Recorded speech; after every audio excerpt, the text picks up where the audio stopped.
আমরা মিষ্টি খাই কেন? ডায়াবেটিক্স হতে পারে, তারপরেও আমরা মিষ্টি খাই, সুগার পছন্দ করি এবং বেশি বেশি খাই। সেটার কারণ হচ্ছে এভলিউশন।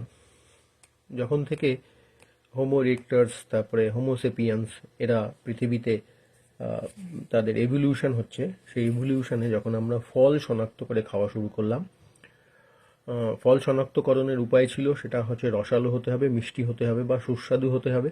সুস্বাদু বলতে রসালো, মিষ্টি এইগুলোকে সবাইকেই নিয়ে বোঝায়। এবং কালারও একটা ফ্যাক্টর, সেটা হচ্ছে লাল, হলুদ বা কমলা, যেটাকে আমরা পেকে যাওয়া বলি।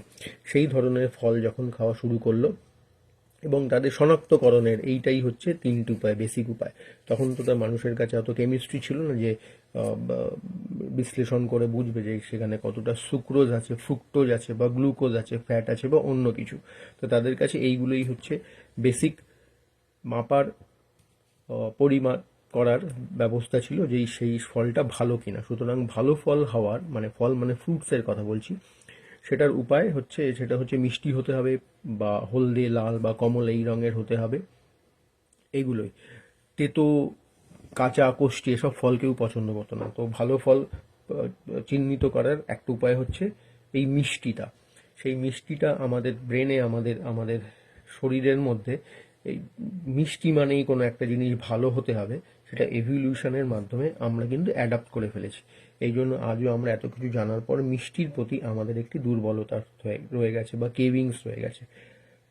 আমরা বেশি বেশি কেন খাই? আগেকার দিনে কোনো একটু ধরুন গাছে একটি ফল হয়েছে, অনেকগুলো ফল হয়েছে, আপেল গাছের সামনে ধরুন কোনো একটা হোমোসেপিয়ান্স গেছে, সে একটা দুটো আপেল খেলো, তাতে তার পেট ভরে গেল। এবার সে তার পুরো ফ্যামিলি নিয়ে চলে যেতে পারতো, কিন্তু চলে গিয়ে সে ভাবলো আজকে খেয়ে নিলাম, কালকে সে আবার আপেল গাছের আপেলগুলো খাবো।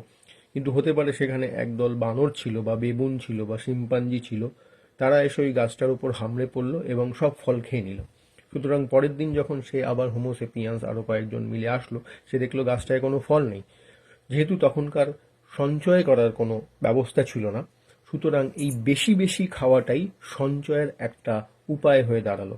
মানে আমি যদি দুটো খেতে পারি, আমি পারবো তিনটে বা চারটে খেতে, যেন পরবর্তীকালে আমার খিদেটা পেলেও পেটটা ভরা ভরা লাগে, অনেকটা বেশি ভরা ভরা লাগে।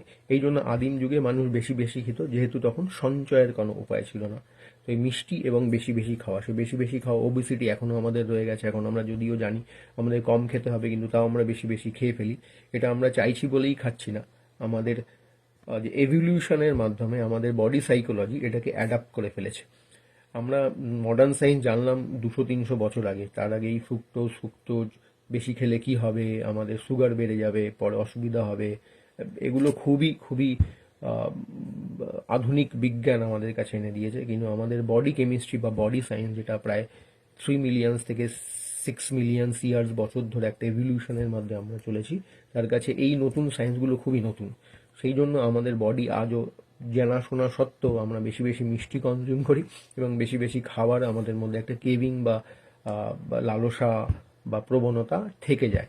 একটা ব্যাপার হচ্ছে, যদি আমরা মিষ্টি খাই তাহলে আমাদের ডোপামিন রিলিজ হয় এবং তাতে আমরা একটু ফিল গুড ফ্যাক্টর করি।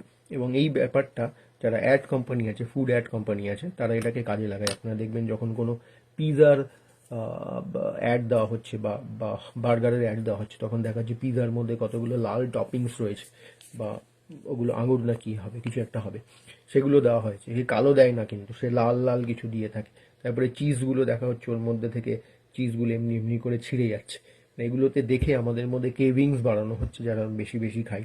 এবং যারা ফুড কোম্পানি এগুলো করছে, তারা এই সাইকোলজিটা জানে, হিউম্যান সাইকোলজিটা। ধন্যবাদ।